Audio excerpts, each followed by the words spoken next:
Welcome, friends. It's really beautiful to see all of you here in the barn and the friends online. My name is Frances Kramer. I'm the Director of Education here at Pendle Hill, and it is my great pleasure and honor to introduce our October 2025 First Monday Lecture. Pendle Hill is located here on Lenape land on what is now known as Wallingford, Pennsylvania. As many of you know, and recently helped celebrate since 1930, almost exactly 95 years ago, Pendle Hill has been an experiment in spiritual learning community. It is so beautiful to see some of our beloved staff and teachers who have accompanied us for decades and new faces here tonight. Thank you for being here. Before I say a little about our program, I wanted to go over a few brief tech details. I'm joined tonight by Pendle Hill staff and guests, including David, our Cadbury Scholar, and Maddie Rose, assisting with tech in the back. If you have technical difficulties for friends online or questions tonight, you can message tech support, and they'll do their best to support you. A few other notes on tech. You may have noticed that we are live streaming this video to our YouTube channel, Pendle Hill USA.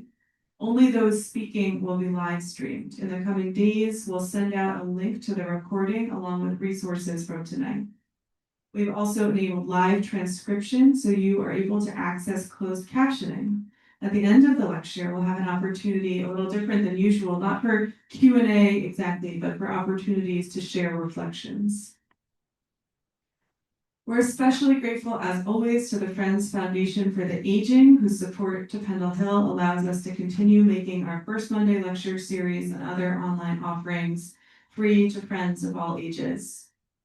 With that, I am really delighted to introduce our speaker for tonight. Emily Savin is a Jewish Quaker Philadelphian living in New York City, where she spends as much time as possible on ferries and kayaks.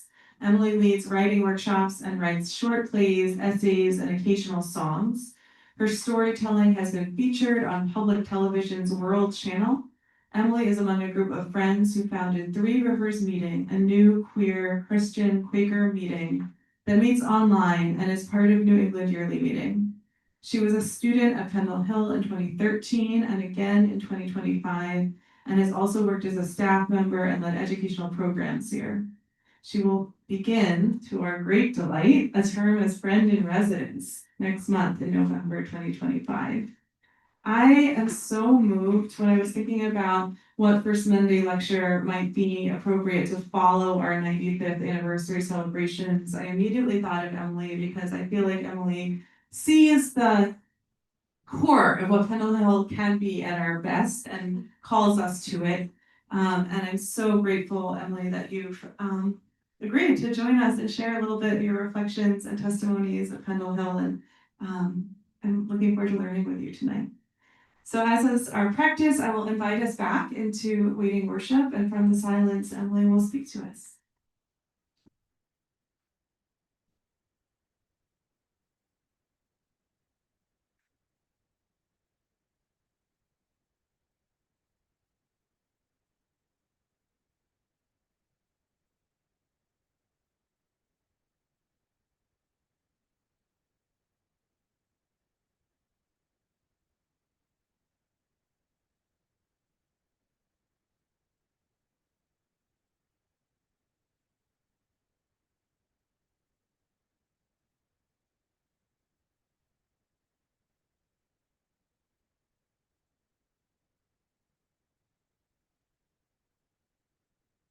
Good evening, friends. Good evening. Frances, thank you so much for that beautiful introduction and for inviting me. I'm so grateful to be here. Thanks also to Maddie and David for helping with the event. I am telling you a story this evening about my own journey at a time of crisis in our collective journey. This is a moment when greed and empire are threatening humanity everywhere. And it's a moment that calls us to know who we are, to be courageous, to free ourselves from the things that stand between us and our aliveness, and to listen deeply for love and for guidance for the roles that we're called to play. So as you listen to this story about me, I want to invite you to listen even more deeply for the story about you.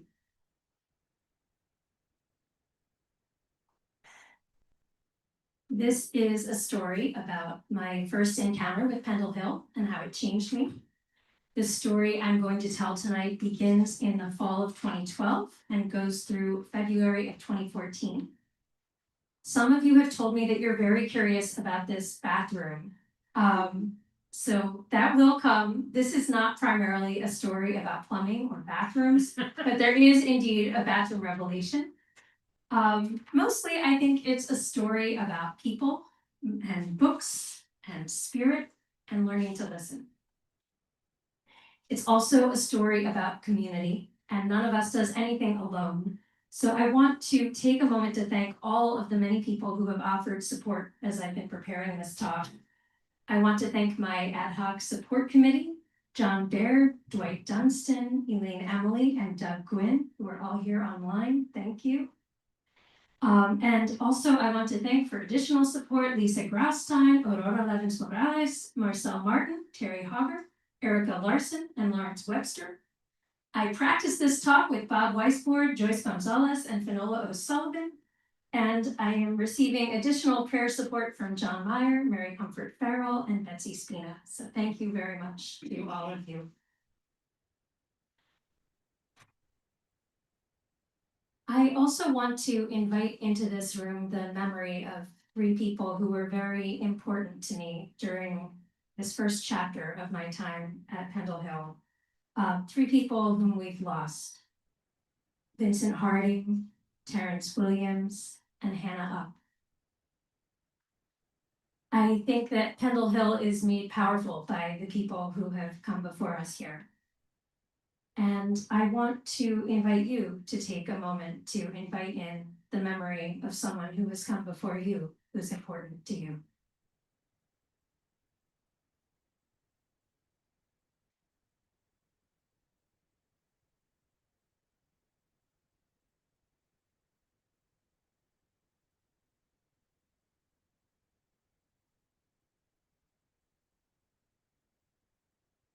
Thank you, Paul.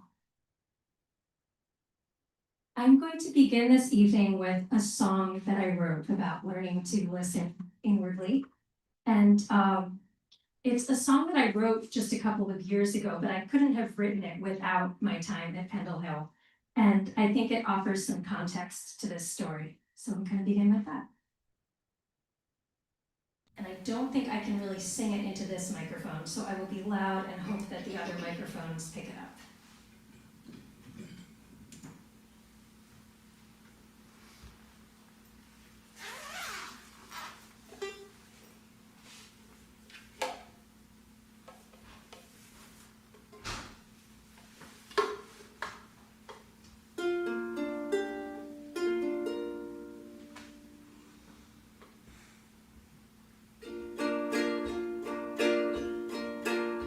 I was raised by a woman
I choose the right books, not goosebumps, real literature.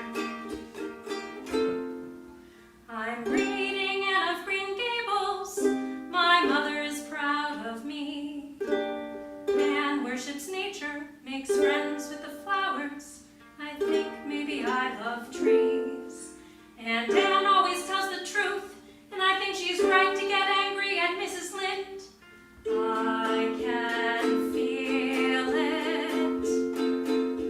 I was raised by a woman who did trust hearts, not hers and not mine, but I got along fine, cause if anyone asked what I liked, I just looked at her face. But it turned out what she liked wasn't always what I liked, and it took me a while.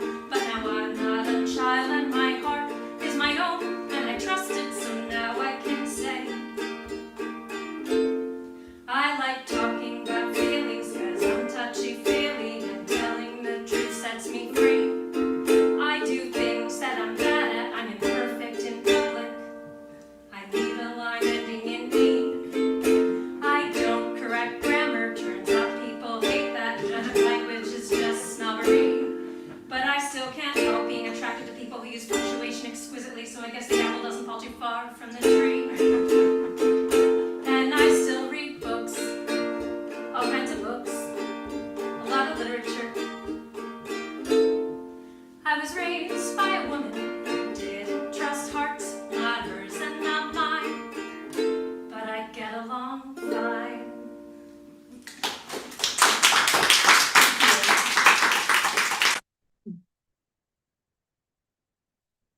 Sip of water and then we'll start the story.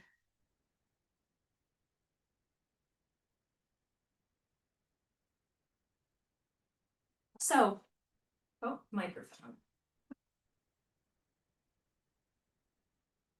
In the fall of 2012, I was living in Philadelphia with my boyfriend, and I had gone up to the Hudson Valley to work on a congressional campaign.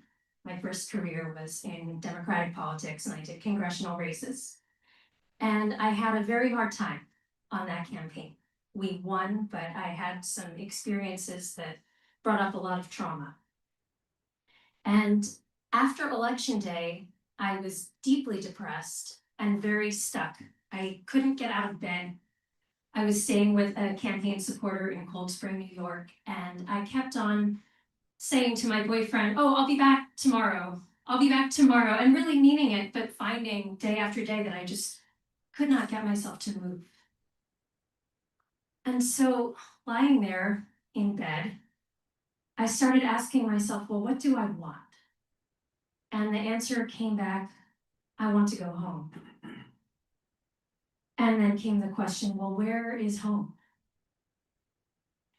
And I was beginning to realize that home was not with my boyfriend anymore. He was a wonderful person, and we had had 4 wonderful years together, but I was coming to realize that that relationship had come to an end. And so I wasn't really sure where home was. I was not very close to my parents. I hadn't felt a great sense of home in childhood. And so I started asking myself, well, where have I ever felt at home?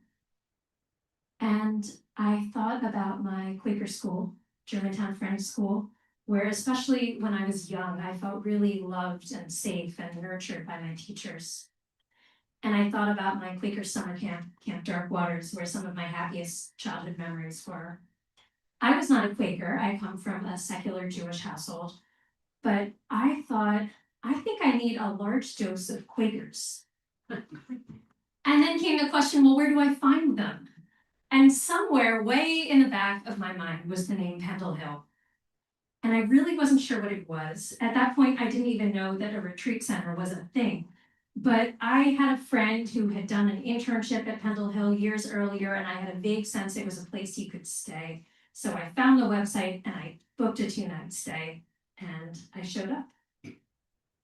And when I showed up, I was really a mess. You know, I was burnt out from this job. I was exhausted. I had just been through this traumatic experience. I had just ended this 4-year relationship, and I really did not know what was next. I was lost in a lot of ways. And One of the ways I was lost was on this campus because I arrived after dark and dinner had already started and I didn't know where anything was.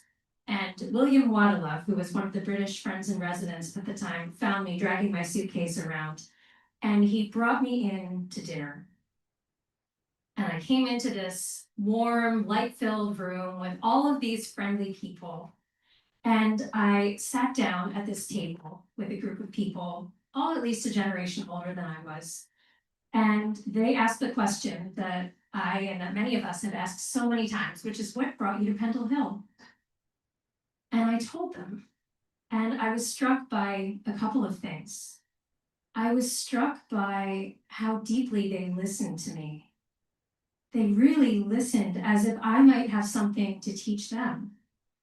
I was coming from this political campaign world where, particularly as a small young woman with a young face in a male-dominated field, I was always fighting to be taken seriously and really heard. And with these people, I didn't even have to try. And I told them my story and what had brought me here. And they didn't say any of the things that all the other people in my life were saying. Other people in my life were saying, well, you got to figure out what you're going to do next. What are you going to do next? Maybe you should do this. Maybe you should do that. And these people just listened and nodded and they said, oh, you're in transition. Pendle Hill is a good place to be. And it was. It was a really good place to be.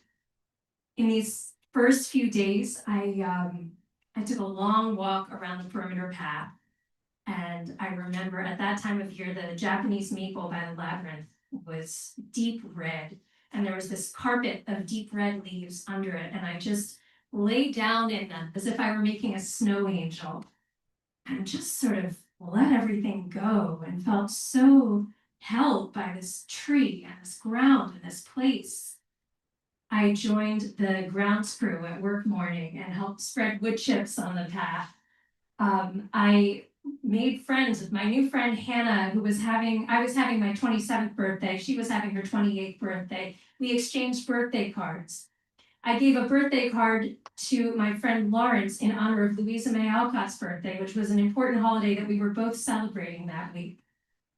Lots of things were happening for me in those first couple of days. That 2-day sojourn quickly became a 6-day sojourn. I have been going through my journals from this time. I started keeping a journal that week at Pendle Hill and have kept one consistently since. And I was looking back at this journal number 1. And on the very first page is a list of things I like because I tended to forget sometimes. And then here is the excerpts from the entry from November 29th, 2012, day 3 at Pendle Hill. I'm sitting in the Burbank Library. Of course, it begins, happy 180th birthday, Louisa May Alcott. Oh my goodness, so many things. Good people whom I like and admire, who make me feel warm and loved and nourished and encouraged. Such community. It's like being in a hug all the time. I came here feeling anchorless and unmoored, but I feel a tiny bit more anchored every day. I bet I'd only get better here with time. It's magic here. I haven't been wearing makeup and I like the way I look without it, just fine. I don't need it here. I feel so healthy and whole, or at least so capable of becoming healthy and whole, which is almost the same thing. Love and peace and acceptance and warmth and nature, is it that simple? Is that all I need to make me not need other things?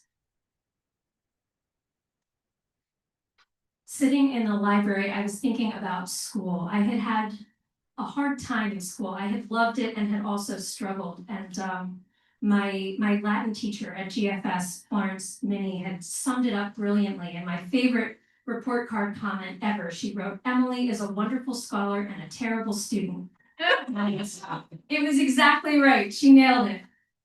We didn't know at that time that I had ADHD. We just knew that I struggled. So here's some more from my journal from that day. I'm sitting in the library and looking out the window at the low stone wall that borders the patio And I'm realizing it looks like the little wall that runs along the walkway to the library at GFS.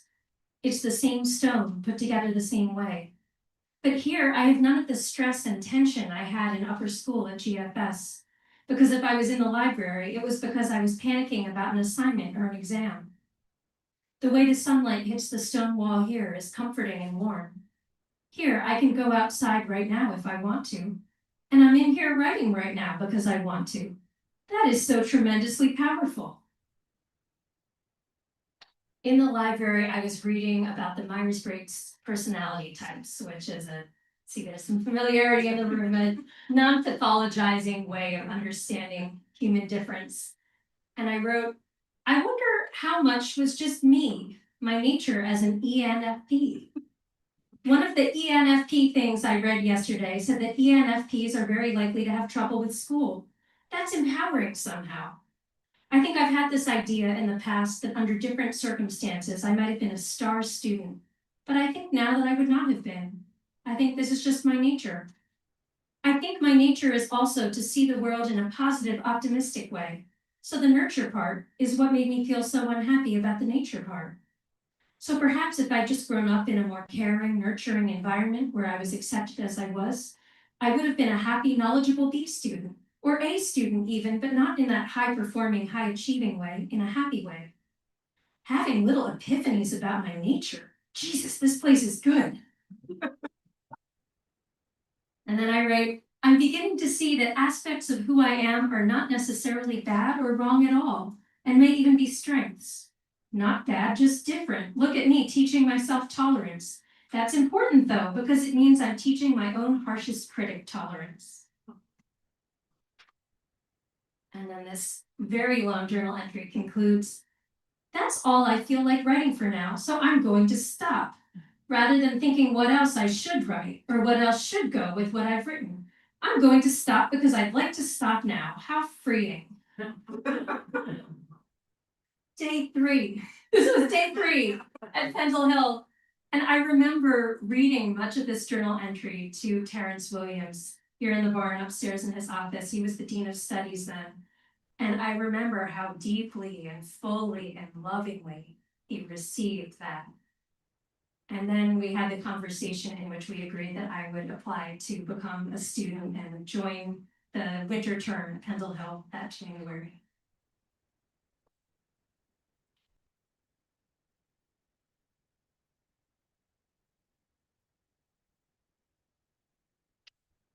Okay, here it comes. The revelation in the bathroom. So a few days in to my time at Pendle Hill, I was sitting in the bathroom in Chase. And I noticed for the first time that the bathroom was ugly. There are a lot of beautiful things at Pendle Hill, but I think those of us who know and love it can agree that the Chase bathrooms are probably not at the top of the list.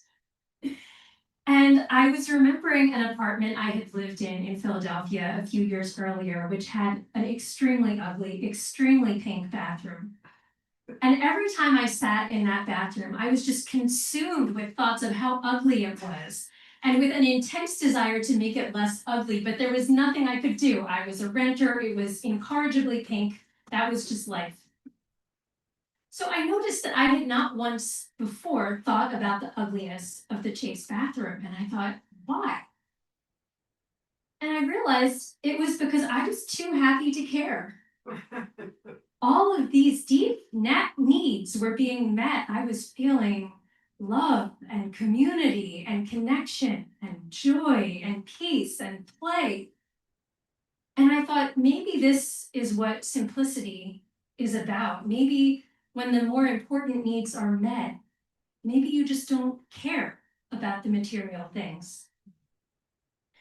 I was borrowing lots of books from the Burbank Library, and I had borrowed The Long Loneliness, which is the autobiography of Dorothy Day, the founder of the Catholic worker movement, which is a grassroots religious movement grounded in communal living and radical social action.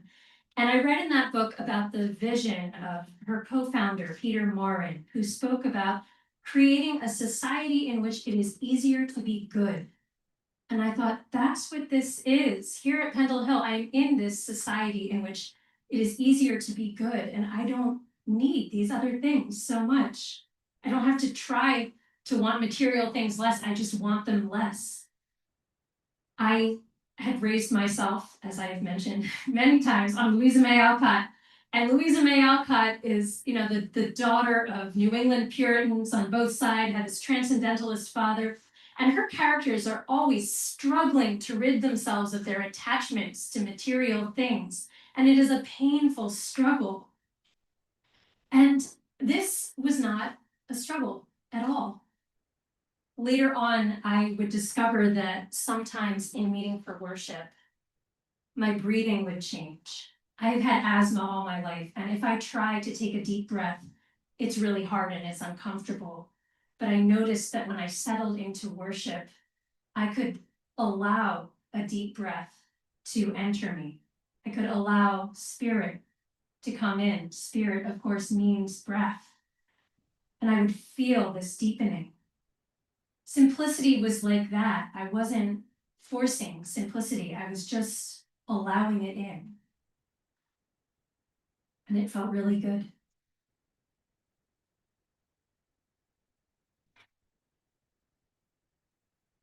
I also have a revelation in the art studio for you. So on the morning of my last day of my 6-day sojourn at Pendle Hill, I decided to make a thank you card for everyone in the community. My stepmother had gotten me really interested in making greeting cards, and I was having a lot of fun with that. So I went into the art studio, and first thing I noticed, they had calligraphy pens, and I was very excited. When I was 10 or 11, I taught myself to do calligraphy from a book.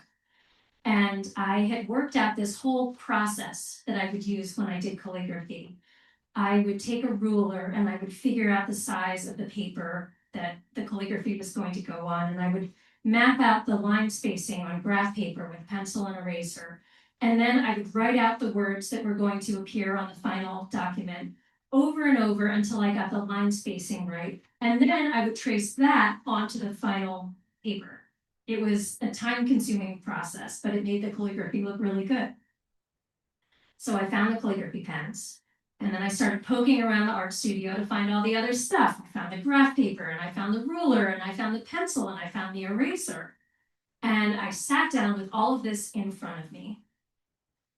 And then I had a thought I had never had before, which may have been true before, but I had never had this thought before. And the thought was, I think these people will love me even if my line spacing isn't perfect.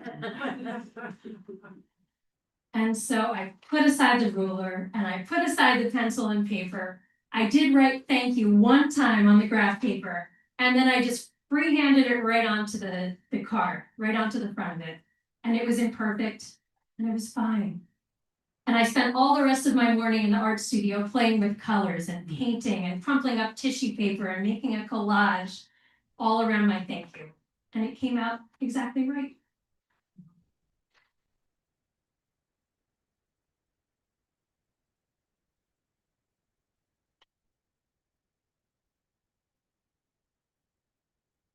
So I spent as much time as I could at Pendle Hill that December, volunteering in the bookstore with Lawrence.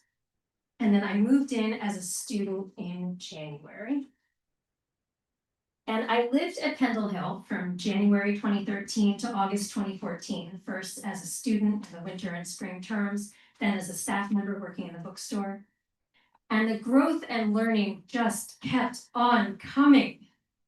I was spending time in a really different culture from my political campaign world, and I was learning so much from the Pendle Hill community, which was extremely different. A core value on political campaigns was staying on message, and a core value at Pendle Hill was speaking the truth, which is not the same thing. That January, on Martin Luther King Day, Doug Quinn gathered us to listen to Martin Luther King's Beyond Vietnam speech, which was written by his colleague Vincent Harding, who would join us that spring. And Doug told us that the speech was prophetic, and I asked him what that meant. And he said that to be prophetic meant to see the reality of the present with such deep clarity that it offered truths about the future. Then we listened to the speech and I saw what he meant. On campaigns, we talked about change and the future within the terms of what was achievable within the political system that we have. And at Pendle Hill, I learned about prophetic imagination and about this idea of building the beloved community, building heaven on earth. That spring, Vincent and Aljosi Harding joined us at Pendle Hill. And the first week they were here, they were sitting at a big table that was lingering in conversation long after dinner was over.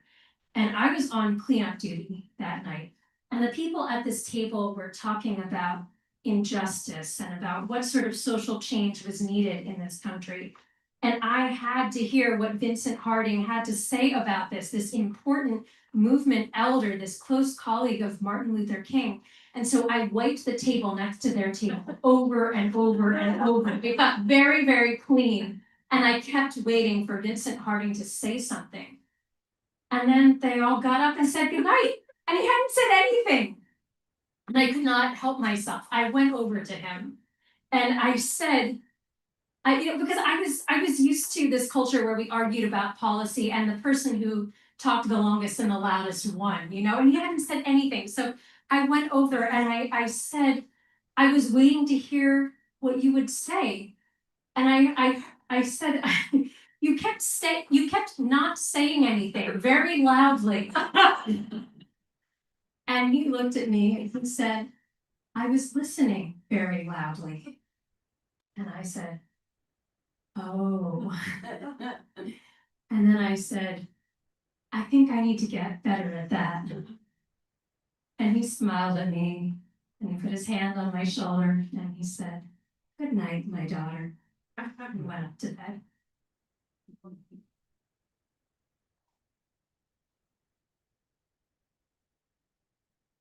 I was spending a lot of time among religious people for the first time in my life. And I had spent most of my life among people who talked about things that you could experience with your five senses and things you could know intellectually. And now I was among people who had this whole different vocabulary of experience, who had these different ways of knowing things beyond intellect. And even if I didn't know what they were talking about, the horizon of what was possible and what was knowable began to open up for me. These people I loved and trusted had access to this different world, and there must be something to it. I also realized among religious people that I had had a preconceived idea that you could not be both religious and funny. And it turned out that was wrong. These people were very funny. We laughed all the time. My favorite tradition was the end of term log night festivities when we performed skits that made fun of ourselves and each other. And I began to discover that my favorite people had a very deep capacity for both reverence and irreverence. I also unlearned a stereotype I hadn't even known I had, which was that you cannot wear a bonnet and be funny. That is also not true. And I learned that from Bridget Casterlund, who is on staff here and who wears plain dress. And I was shocked and delighted when I learned that Bridget had not only entered, but won a demotivational poster contest sponsored by despair.com. And to this day, you can still find Bridget's poster on despair.com. Also, being immersed among these people, I learned the phrase inner work, and I was immersed in this culture of people who valued it. A lot of our classwork and the student program encouraged us to look inward, and in the library, I was going through like all of the classics of American self-help. I was learning about codependence and inner child work and self-compassion, and I was among people who already had a fluency in these things. Preparing for this talk, I found this entry in my journal about this moment that had a big impact on me. I was in the bookstore with my friend Lawrence, and she was angry at somebody. And I apologized to her and told her that I felt bad that I was not also angry at the person she was angry at. And she laughed at me lovingly and said, "Oh my God, Emily, that is so codependent." I thought, oh. I think the best treatment for people pleasers is to be around people you love who are most pleased when you're not trying to please them. One of the most transformative classes that I took at Pendle Hill was in that first winter term. It was Eileen Flanagan's course on discerning our calls. And looking back, I can see how that class began to shift my understanding of God. So here's an excerpt from my journal on January 15th, 2013. During Eileen's class, and I'm doing the reading for it, I wrote, "The God language in the book for discernment class, ugh, it feels distancing and alienating to me. It feels like it is for someone else. I feel excluded by it and from it. I have a hard time taking in what it's saying. It makes me a little resentful even that I'm being asked to read this book that feels so not for me." Still, I was beginning to be open to the concept of God through appreciating and respecting other people's belief. I had long conversations with my friend Oksana, who was a fellow student, about her faith. And in my journal in February 2013, I wrote, "Oksana said she had a vivid image of physically handing over the burden of her problems to God and feeling unburdened and at peace. She got all teary talking about it. I was very struck by the power of faith. How wonderful to have that belief." One day, not long after that, I remember in discernment class, we were talking about belief in God, and I said, "I don't believe in God, but I believe in belief in God because I see that it does something very important for people." Later on that May, I read the Pendle Hill pamphlet, "Answering the Call to Heal the World" by Patience Schenck. And I wrote in my journal, "The language of leadings and discernment is starting to click with me more now that I'm immersed in it." Patience Schenck writes in this pamphlet that the things we're led to do should take priority and that, quote, "God does not want our excuses." And she quotes Thomas Kelly, "We have seen and known some people who seem to have found this deep center of living, where the fretful calls of life are integrated, where no as well as yes can be said with confidence. There is a divine abyss within us all, a holy infinite center, a heart, a life who speaks in us and through us to the world." I was writing these quotes in my journal and I wrote underneath them, "I am beginning to think differently about these things. This pamphlet in particular uses God language that makes sense to me. I feel absolutely certain, for example, that God wants me to be here at Pendle Hill right now. Who is God? Is he or she real? No idea. I just know." Understanding the concept of discernment in Eileen's class and in my reading was a big breakthrough. I was learning that there was something inside me that I could listen to and be guided by, that other people could help me listen for that guidance. And this was not just a way to make everyday decisions, it was a way to guide your life. I had thought that the way to guide your life as a good person was to find big problems in the world and then solve them. And I discussed this shift in perspective with my spiritual nurturer that spring, Tema Oken, who called that way of thinking white woman syndrome. She said, when you're socialized as a woman, you think you should fix everything. And when you're socialized as white, you think you might actually be capable of doing it. I was embarrassed to recognize myself in that description. The idea of listening with humility for what I was called to do and doing that seemed like a much better way of moving through the world.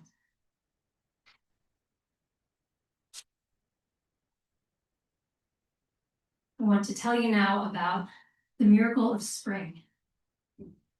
I had terrible allergies and asthma my whole life. They were especially bad in spring. They are especially bad in spring because of the pollen. And at Germantown Friends, anybody could have told you about my terrible allergies because all spring, my nose was bright red. It was red in every class play and recital picture. I walked around carrying a giant box of Kleenex and my inhaler. It was not pretty. And so I made a practice of staying indoors during spring as much as possible. So as a kid, I would stay in from recess, which I pretended to my classmates that I hated. I actually loved it because I got to hang out with the teacher and talk about books, but that was what I did in the spring. So here I was at Pendle Hill in spring in the same climate zone that I grew up in and with no shortage of dust and mold. And that April and May, I kept waiting for the moment when I would have to start staying indoors.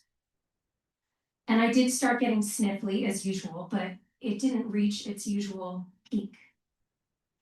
And I remember the day that I noticed it. I was walking the perimeter path. I was walking back behind the beautiful old tree we call Mama Beach. And I noticed something just felt funny in the air. I noticed there were all of these buds coming up, and there was just this sort of palpable sense of quivering aliveness. And there was something different about the birds. And I thought, what is this? And then I realized what it was. It was spring. I had never actually experienced spring outdoors before. And I took it in and I looked around.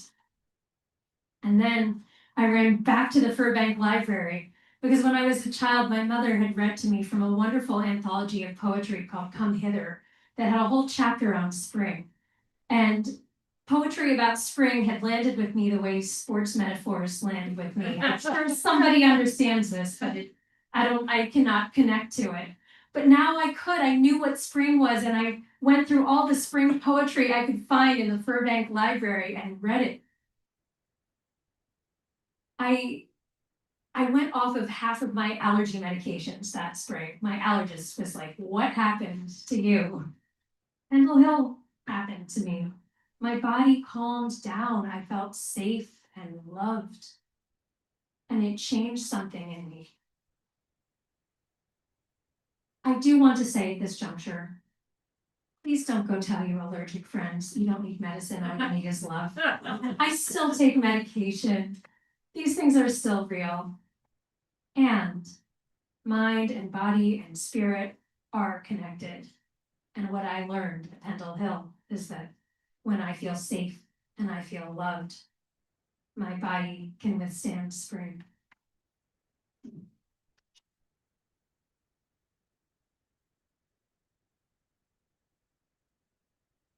I have just a couple more stories for you.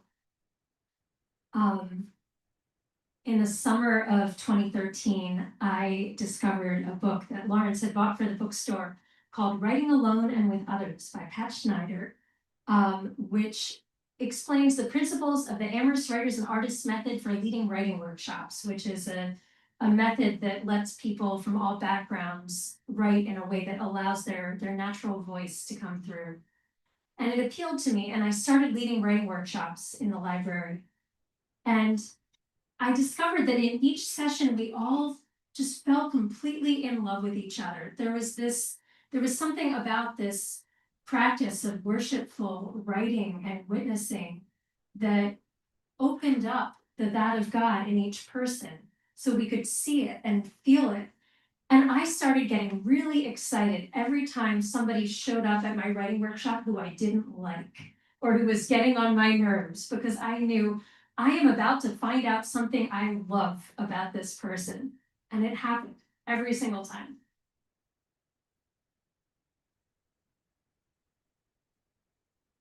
At the end of 2013, on December 28th, I wrote a list of the things I had learned and the things that had changed in me in 2013.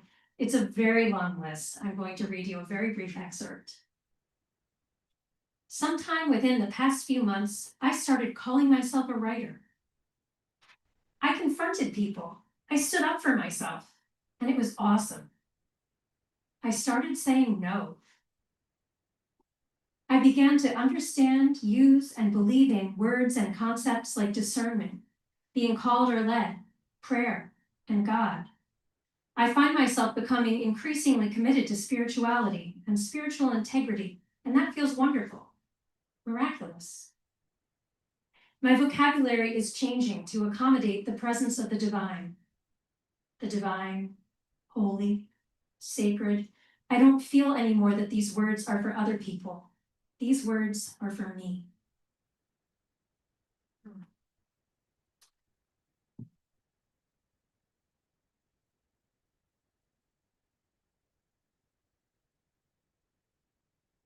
I have one last story for you.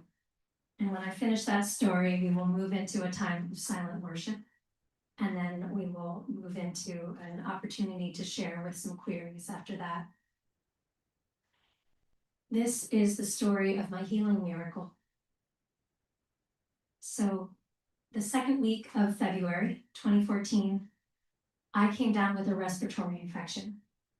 And I was so upset because since I have such bad asthma, my respiratory infections last about 4 to 6 weeks. And I'm stuck in bed. And I thought, I'm about to miss so much time at Pendle Hill. I was reading while I was stuck in bed. And I was also making Valentines. And I wanted to read about love in preparation for Valentine's Day. And I was looking for quotes to write on the Valentines. So my bed was piled with books. I was reading Rilke's Letters to a Young Poet.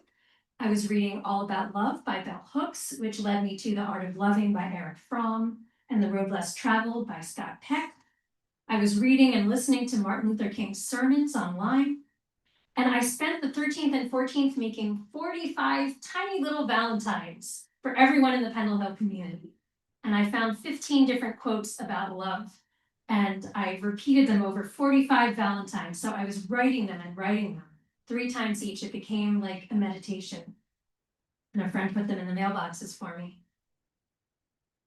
On the morning of the 14th, I had been on antibiotics for a couple of days, so I figured I wasn't contagious. And I asked my friend and housemate Lucas to let them know at staff meeting. I said, I am an extrovert in isolation and I need people and I won't make you sick now. And I received this rush of love and community. People were sending over cards and books.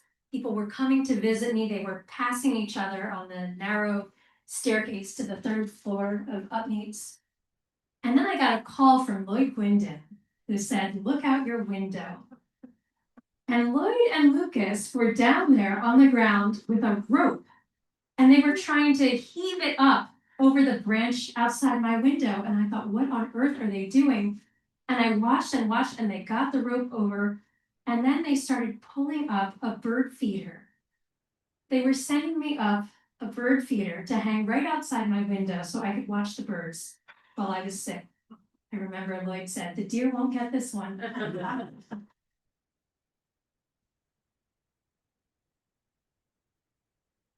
So I experienced this inrush of love from the community.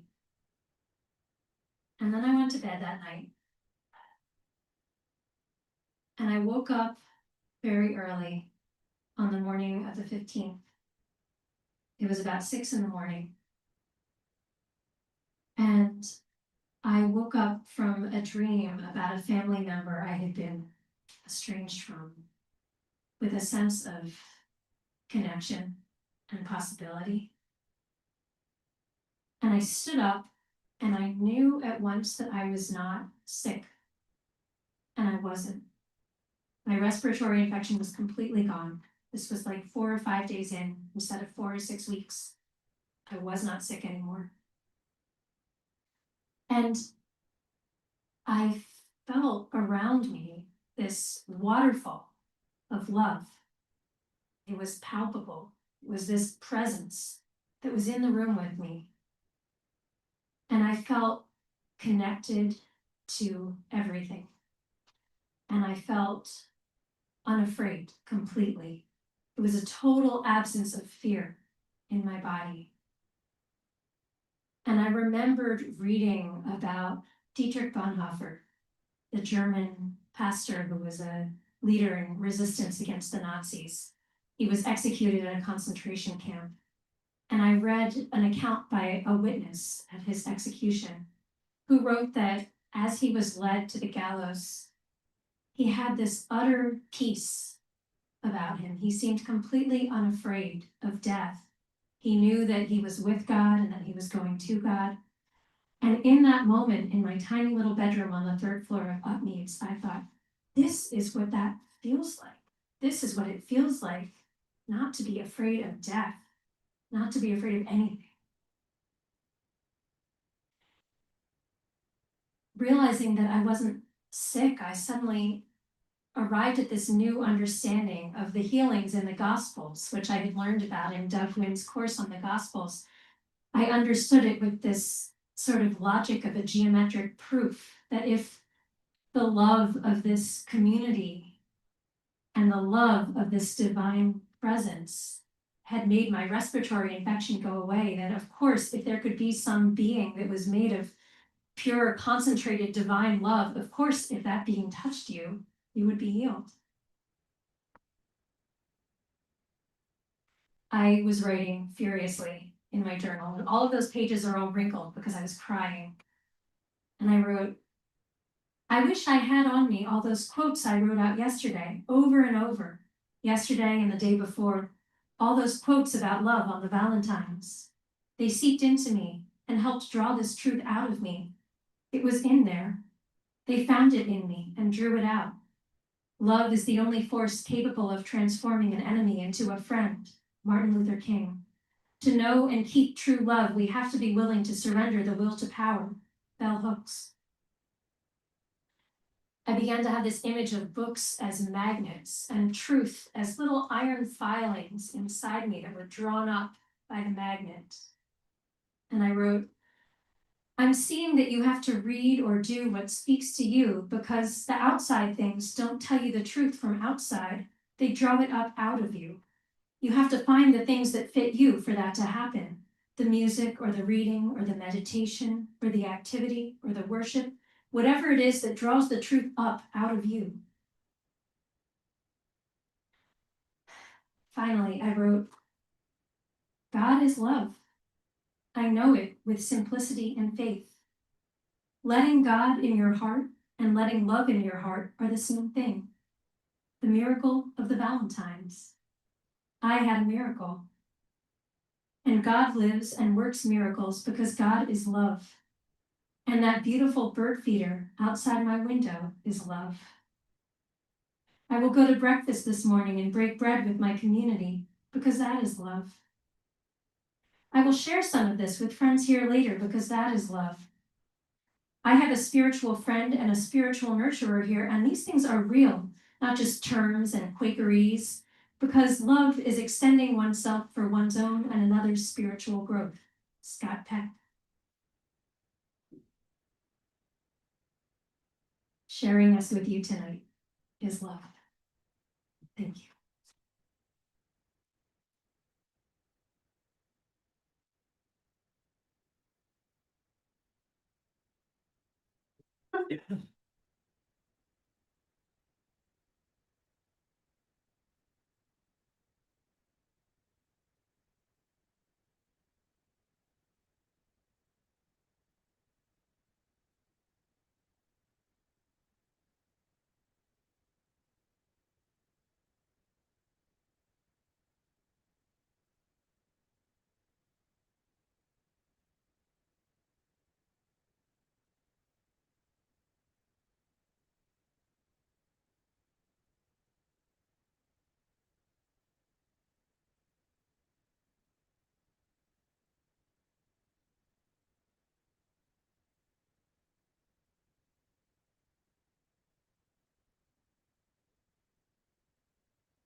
I want to invite us to remain in a spirit of worship as we move into an opportunity for sharing.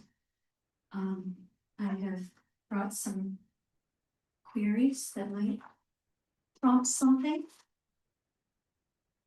What draws truth out of you? And what in this story has resonance with your story? Friends are invited to reflect and to share. I think Francis will moderate the sharing. We want to ask friends to keep your sharing to a minute, if you would, to allow space for others and space for worship. Thank you so much, Emily. I think the way we're going to do this is going back and forth between friends online and friends here in the barn. If friends online want to share, please raise your virtual hand if you can. You can also message the tech host if you're having trouble with that. And friends here in the barn can raise your hand also. I think the easiest way will actually be to invite you to come up here and ask and share from here. And I do want to say, Emily, it was such a in character invitation when you said, "Oh, I don't want them to ask questions of me. I want to hear from them," because we often are thinking in lectures, how do we make space for the lecturer to continue to share during the questions and answers and keep the focus. And I think Emily, very true to your message, really wants this to be a community experience, and was sad about the idea of sending people out into breakout rooms because then she wouldn't get to hear from people. So yeah, so I think if you want to come up and share for about a minute, feel free. And friends online, please feel free to raise your hand. Thank you.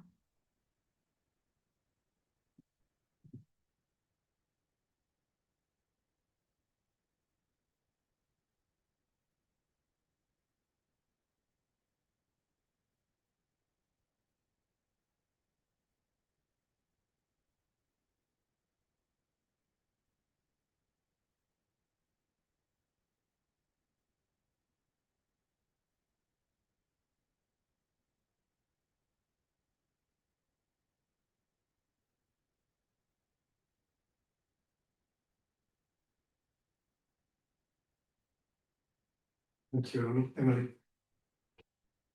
I'm David. I'm the resident scholar here.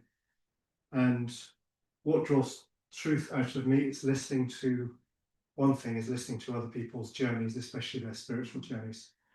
And thank you, Emily, for sharing yours again. And I think in terms of resonance, I'm reminded of some ministry that I gave earlier this week, which was based on somebody else's experience, which is that we have more in common than divides us.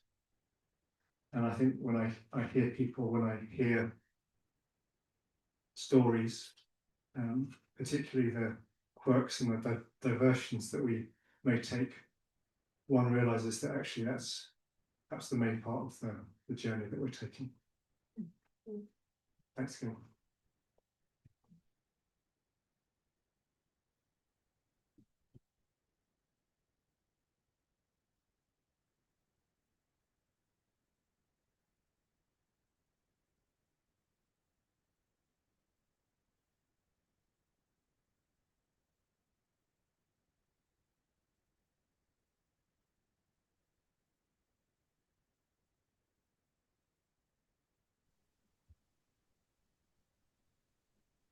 I think Maddie's going to unmute, ask one of the friends to unmute, and please go ahead.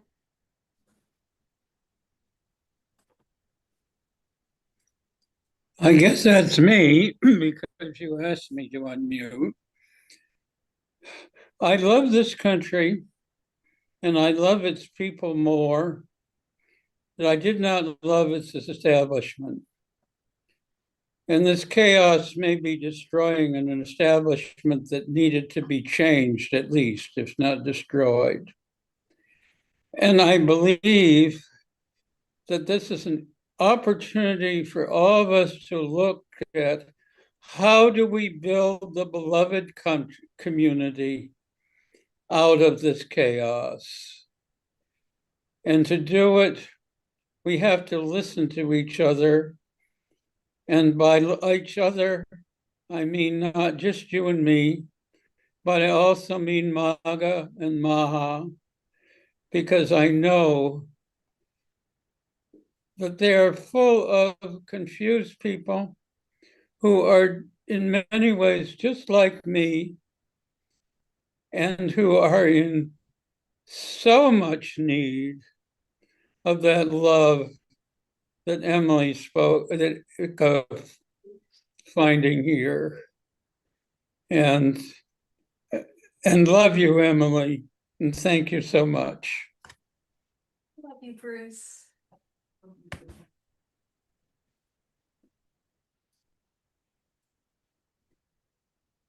Give a minute if anyone here in the barn wants to share.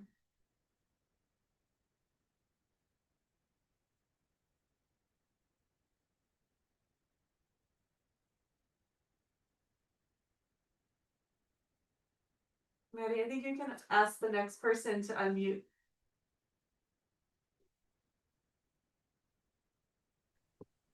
Hi, Emily. Hi, Hi, Francis. Mom. It's making me very happy to see you in the barn. And the resonance for me is really powerful. I was in the spring term earlier this year with Emily, and I was thrilled to see you were speaking and going to return as a friend in resonance. But what you talked about tonight made me think really hard about what has happened since I left Pendle Hill. I came home and I had a really hard time explaining to people what my experience had been. Everybody wants to know, what did you get out of it? And I did not have an answer. But over time, I find more and more of my answer, and I really heard a lot of what I've been thinking about I mean, you do it in a much more thorough way than I ever will, but I appreciate the things you pointed out, the experiences that you brought, both to the time that we were there together and just tonight's talk. And it's really, I feel it deeply, and I'm sure I'll be thinking about it for a while. Thank you.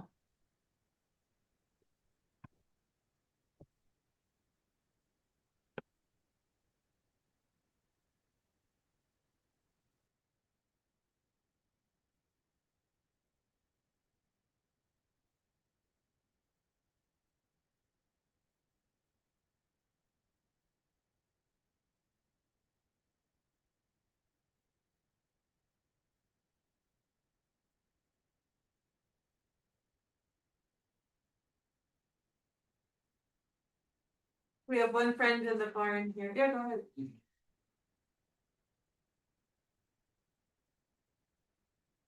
Thank you.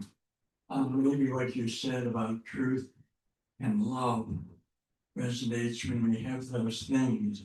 It drives out fear, and driving out fear at any time, but perhaps particularly at these times, is so important. So thank you.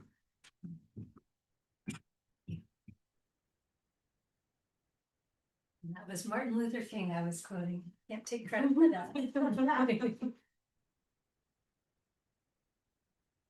Now I think we have another friend online. Do you mean me, Francis? I think so, yeah. Okay.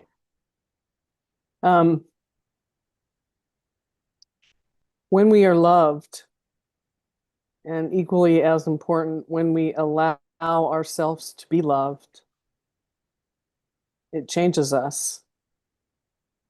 It brings out our very best self. I have an unusual middle name. It's a surname, a family name. It's not uncommon for Southerners to name their children with weird middle names. And I never liked it and hid it as best I could from everyone. And the only people that used it with my first name were my family. And then I came to Pendle Hill and there was more than one Mary. And it was getting very confusing. And so we decided, and I decided with some trepidation, that we would use our middle names. So the other Mary became Mary Elizabeth, and I became Mary Comfort. And what I noticed was that when someone called me Mary Comfort, I got the same feelings I got from my family. I felt loved and seen and valued.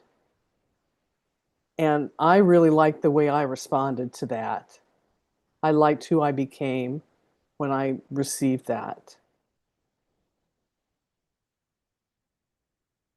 Love is a powerful thing.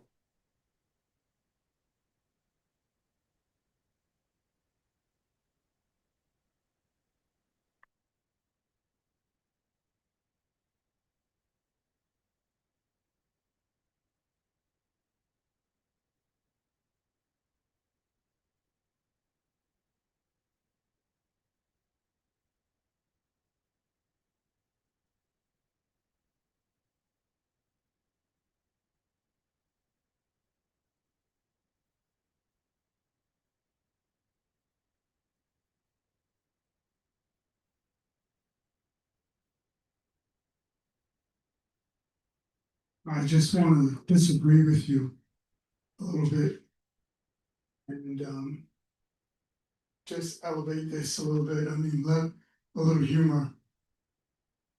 You talked about sports, and you know that I coached for a long time, and one of the things that we always said was, "I love that."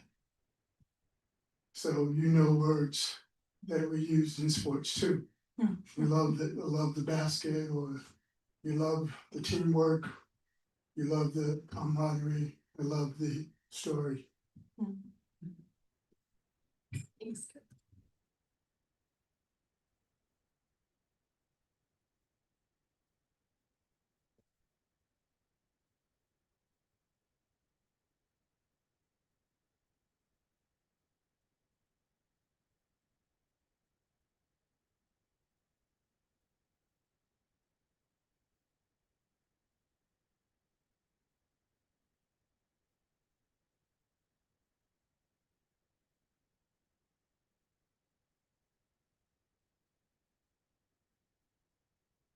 So I've been thinking about the first query about what draws out truth.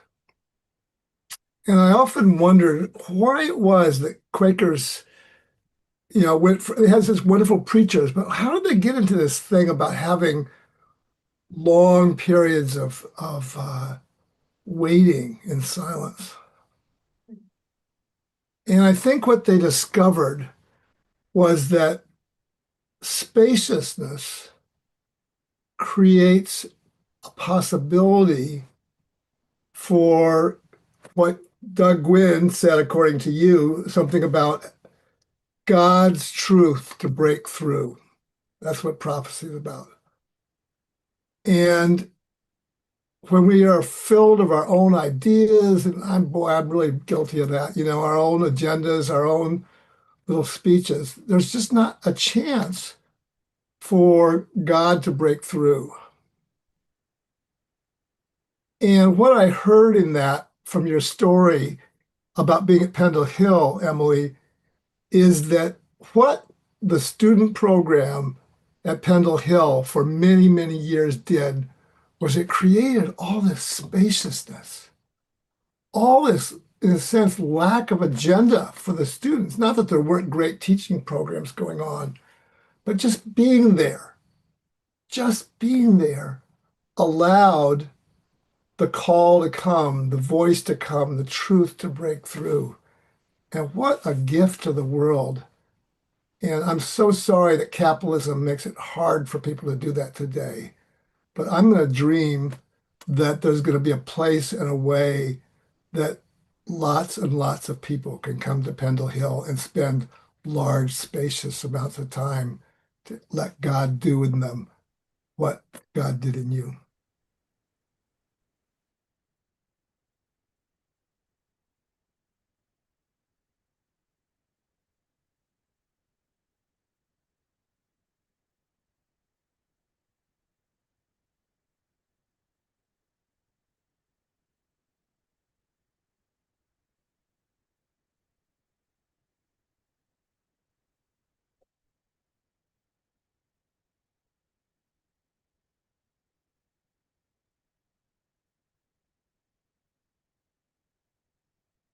So it's interesting, Emily, I think you and I have Myers-Briggs only one thing different than the last one, but I'm right on the edge, so anyway. What draws truth out of me? It's not always in silence as much as in the stillness I can feel. And I can feel that in a busy time and in a quiet time. I am an extrovert, so I get my energy and a lot of things from the outside. I was thinking about what can draw truth out of me. Might be a disagreement with somebody. It might be something I'm reading, and it's a response and a development of that response, I think. But I'm going to think about this more. I love the question. And in your story, the resonance, I think I also am an undiagnosed ADHD. Surprise! And I think I had some of the same experiences you did. And thank you so much.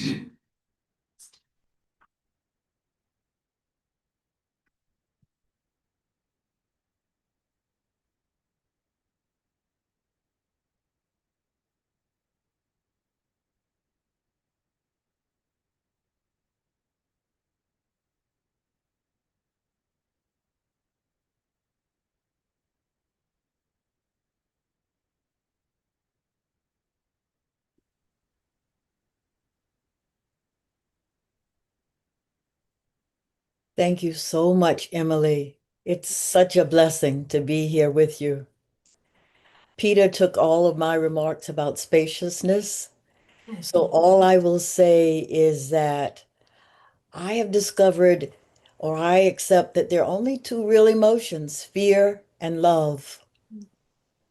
And that all we're called on to be is a loving presence. And Pendle Hill can be wherever we are in our hearts and in our communities. And I am just so grateful to be here with all of you. Thank you so much for modeling what we can do. Thank you. Thank you.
I am Heather, and I'm here on sabbatical from my parish ministry, and I've been listening very loudly this evening. And what draws truth out of me, I'm in my 20th year of ministry. What draws truth out of me is humor, when I can laugh, and tears. Like I'll often come to tears when I figure out what it is, I'm trying to say. Or when I'm hearing something that feels like really the heart of the matter that somebody is sharing. And I was laughing at myself earlier today because I'm leaving on Wednesday after having been here for just over a week, and I brought, I don't know, maybe 100 books with me. I don't know, so many books. And then I stopped at a library on the way, and I've been to 2 bookstores. There's a great independent bookstore in Media, as well as the one right here. And so I was laughing today about making a list of all the things I could do. And that if at the end of the day, like, all I'd done is make that list, that was like one of your lists. You had so many great lists. And I was like, maybe today all I'll do is make a list of the things that I could do. And eat and breathe and walk and sit and listen loudly. Thank you.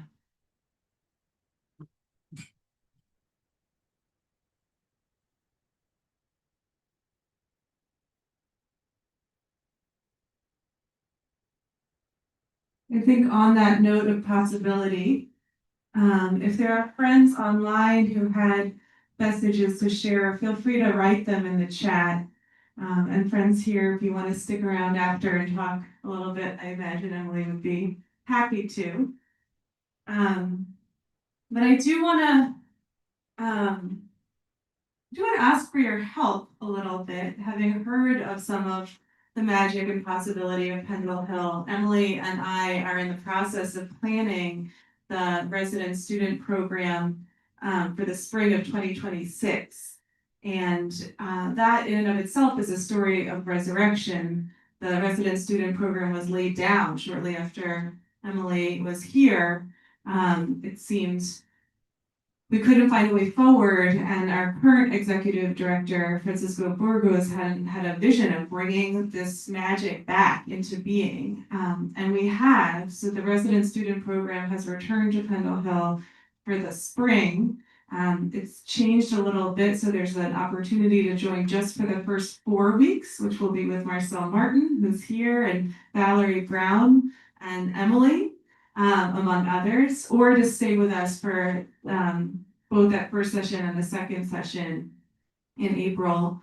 And I really hope that you might consider joining us or know someone who might be interested, sharing information. If you've registered for this program, we'll be sending out a follow-up email with information about the spring term, about some of our other upcoming programs, and some resources that Emily will share with us. But I think a lot of people could really help us and can transform us and be transformed by this experience and may not know about it yet. So really, really asking for your help to share that. Couple other brief notes that the recording of this event and other Pendle Hill offerings will be available on our YouTube channel, which is youtube.com/Pendle Hill USA. And Emily mentioned Eileen Flanagan, a beloved teacher at Pendle Hill, who will be giving the next First Monday lecture in November about her recently released book, which is available in the bookstore. And you can continue to join us, I hope, either in person or online for our First Monday lecture series and all of our other upcoming programs. I think with that, I'm going to turn it back to Emily to close the evening. Thank you, Frances. Yes, come to the spring term. Come hang out with us. It's going to be fun. I would like for us to close with a song, and I'm so happy that Aljosi is with us online tonight. We're going to close with a song that Vincent Harding wrote the words to, and that he taught us while he was here at Pendle Hill. And Maddie is going to put up the slide, and we're going to put original sound back on. Yeah, she's still on top of it. Okay. So I want to invite you to join me in singing this song. We are building up a new world to the tune of We Are Building Jacob's Ladder. At home, I'm afraid you've got to stay muted, but sing along with us here. And folks in the room, please sing out, harmonize, have fun with it. And I'm going to sing not into this mic.